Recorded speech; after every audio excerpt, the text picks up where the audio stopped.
Assalamualaikum warahmatullahi wabarakatuh. Selamat siang semuanya.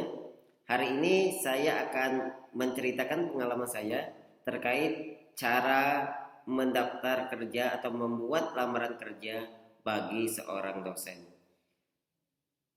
Terkadang ketika kita lulus S2 kita bingung untuk mendaftar kerja menjadi seorang dosen. Karena ada dua tipe kampus yang saya ketahui. Yang pertama, ada kampus yang memang membuka lowongan kerja secara umum. Mengapa mereka membuka lowongan kerja secara umum? Karena kadang-kadang lowongan kerja ini membutuhkan banyak dosen di bidang-bidang yang berbeda. Ketika prodi A, prodi B, prodi C membutuhkan dosen, kemudian dilaporkan ke dekan, kemudian dekan melaporkan ke pihak rektor atau ke pihak pimpinan kampus. Pihak kampus akan membuka lowongan yang disebar melalui web dan informasi lainnya, sehingga akan banyak lowongan kerja atau prodi-prodi yang dibutuhkan, dosen-dosen yang dibutuhkan pada prodi-prodi tertentu. Apabila kita membaca di salah satu lamaran kerja seperti ini, kita boleh mencoba melamar bekerja di kampus tersebut. Itu tipe yang pertama. Tapi tipe yang kedua, ada juga kampus yang tidak membuka lowongan secara terbuka. Sebenarnya kampus membutuhkan dosen, karena apabila walaupun dosennya sudah lengkap atau sudah banyak, tapi apabila ada dosen baru, setidaknya pekerjaan dan beberapa pembagian sub pekerjaan di bagian dosen akan sedikit berkurang dan sedikit terbantu. Kemudian juga banyak dosen-dosen yang sekarang sudah mendekati masa pensiun, sehingga dibutuhkan dosen-dosen muda yang memang mau bekerja lebih keras dan mau membantu meningkatkan akreditasi kampus tersebut. Banyak kampus yang tidak membuka lowongan secara umum. Tapi apakah kita tidak boleh mendaftar? Ya, kita malah boleh mendaftar atau wajib mendaftar di kampus-kampus yang tidak membuka lowongan kerja secara umum. Karena terkadang di sebuah program studi membutuhkan dosen, dia membutuhkan satu dosen misalnya. Kemudian dia program studi itu melaporkan kepada pihak dekan atau dekanat atau pimpinan fakultas, kemudian dilaporkan kepada pihak rektor untuk membuka lowongan dosen secara tertutup atau dalam tanda kutip hanya membutuhkan satu dosen di prodi tersebut. Sehingga apabila ada lamaran kerja yang memang masuk, kemudian dilihat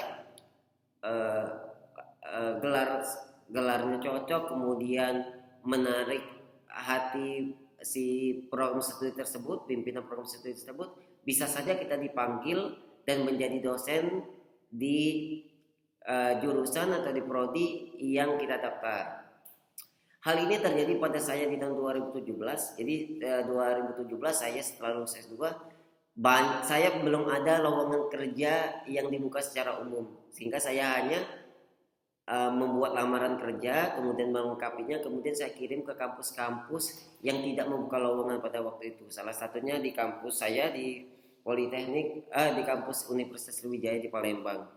Setelah 2 bulan berikutnya, banyak 1-2 kampus dari 5 sampai 10 yang saya kirim memanggil saya untuk melakukan wawancara kerja dan tes potensi akademik, sehingga bisa disimpulkan bahwa kampus yang tidak membuka lowongan belum tentu dia tidak menerima dosen baru. Malah terkadang dia membutuhkan, cuma tidak dibuka secara umum.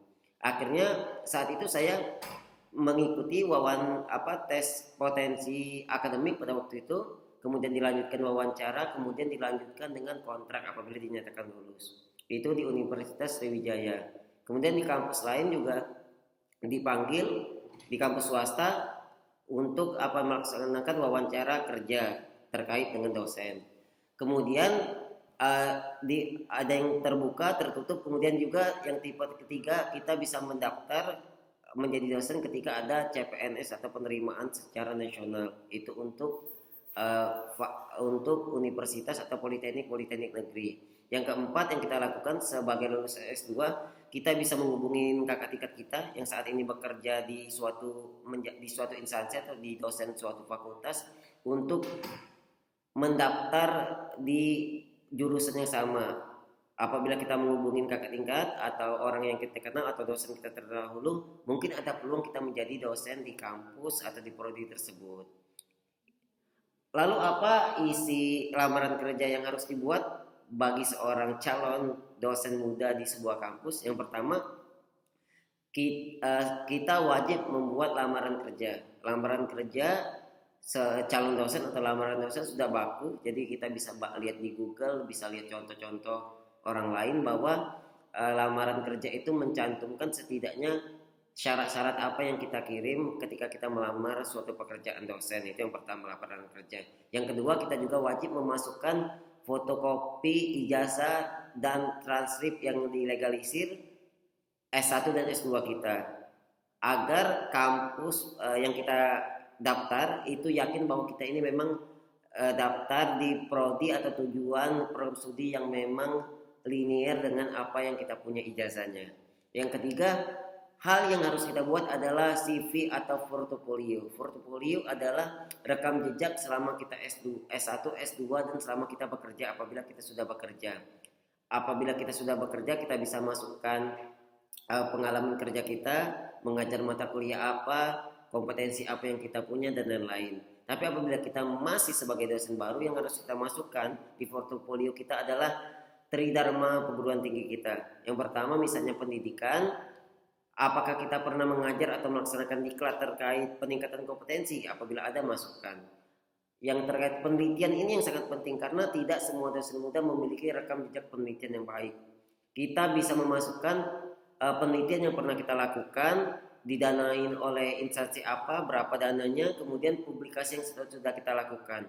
Apakah itu publikasi nasional atau publikasi internasional, seminar nasional atau seminar internasional, dan penghargaan lainnya itu sangat penting di poin portofolio. Selanjutnya kita juga memasukkan di portofolio kita terkait pengabdian kepada masyarakat.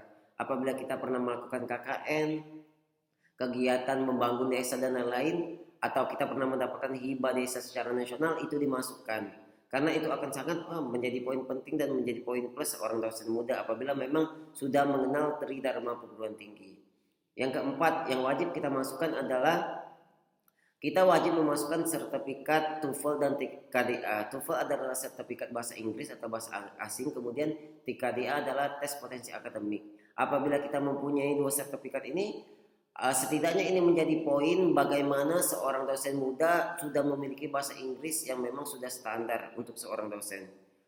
Apabila seorang dosen muda memiliki bahasa Inggris, setidaknya dia memiliki juga publikasi internasional. Sehingga itu sangat dibutuhkan oleh tim, oleh sebuah program studi agar publikasi kemudian yang berhubungan dengan komunikasi bahasa Inggris bisa berjalan dengan baik. Jadi sangat dibutuhkan untuk poin tersebut.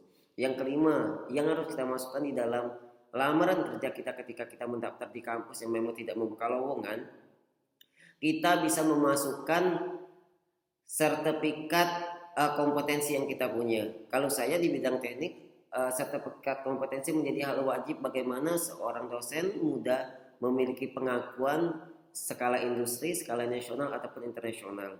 Apabila kita karena di Politeknik dan di beberapa kampus teknik atau kampus vokasi bukan hanya teori yang diutamakan tapi praktikum atau hands on. Jadi dosen juga akan ditemani dengan teknisi melakukan praktek untuk perkuliahan.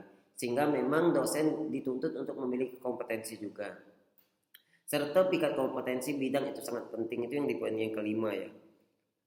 Kemudian yang di poin selanjutnya atau yang di poin keenam, kita juga dapat memasukkan sertifikat penghargaan yang kita punya. Misalnya kita pernah lolos beasiswa, kita juga pernah mengikuti lomba, mengikuti organisasi, mengikuti seminar, menjadi panitia seminar, itu bisa dimasukkan di lamaran kerja kita. Itu akan menjadi poin pembeda kita dengan pendaftar lain. Yang ketujuh, kita juga wajib memasukkan foto 3x4 dan 4x6. Itu sebagai syarat administrasi dalam akreditasi syarat administrasi di sebuah kampus. Kemudian yang ke-8, kita juga wajib memasukkan surat bebas narkoba atau tidak pernah terkena kriminal agar kampus kampus yakin bahwa kita bukan orang yang akan membuat masalah apabila menjadi dosen di sana nantinya. Yang ke-9, kita juga wajib memasukkan surat pernyataan tidak memiliki NIDN. Apa itu NIDN? NIDN adalah nomor induk dosen khusus atau nomor induk dosen nasional. Sehingga apabila kita dosen yang baru lulus S2, biasanya kita tidak mempunyai NIDN. Sehingga kampus yang membutuhkan dosen lebih tertarik untuk menerima kita, karena apabila kita sudah bekerja kemudian kita memiliki NIDN di kampus A, kita mendaftar lagi bekerja di kampus B, kemudian kita diterima tapi NIDN kita masih di kampus sebelumnya, kita masih belum diakui secara nasional menjadi home base di kampus B, sehingga ketika akreditasi kampus B akan masih tetap kekurangan dosen, karena secara status dosen ini tidak ada atau tidak resmi berada di kampus B tersebut. Apabila memang terjadi kasus seperti itu, kita wajib atau diusahakan untuk pindah home base. Contohnya saya pada waktu itu, saya dari Politeknik Dharma Patria Kebumen, saya pindah ke Politeknik Negeri Subang, kemudian saya pindah home base, kemudian saya pindah NIDN dengan lolos butuh. Artinya status saya dipindahkan dari kampus A ke kampus B. Apabila kita memang masih dosen muda atau dosen yang baru lulus S2, kita akan disyaratkan atau dianjurkan untuk langsung membuat NIDN. Karena NIDN menjadi syarat mendaftar hibah nasional, syarat diakui sebagai dosen, kemudian syarat untuk meningkatkan akreditasi dari kampus kita. Itu ada 9 lamaran kerja atau poin-poin yang harus kalian masukkan di lamaran kerja kalian. Poin yang saya tekankan, ketika kampus tidak membuka lowongan secara umum, kita tetap wajib mencoba, karena kita tetap harus berusaha, kita harus ikhtiar. Yang namanya rezeki tidak akan kemana. Daripada kita hanya menunggu lamaran kerja, menunggu CPNS, dan kita hanya menganggur walaupun kita lulusan S2, lebih baik kita belajar untuk menjadi seorang dosen dan mencari pengalaman. Itu sangat penting dan menjadi poin plus ketika nanti kita mendapat tempat kerja yang lebih baik. Mungkin itu pembahasan kita pada hari ini. Terima kasih karena tetap menonton sampai akhir video ini. Jangan lupa like, komen, dan subscribe channel YouTube ini. Semoga kita mendapatkan tempat kerja terbaik. Semoga kita dapat terus berprestasi. Semoga kita sama-sama menjadi lebih baik daripada hari ini. Terima kasih. Saya tutup. Wassalamualaikum warahmatullahi wabarakatuh.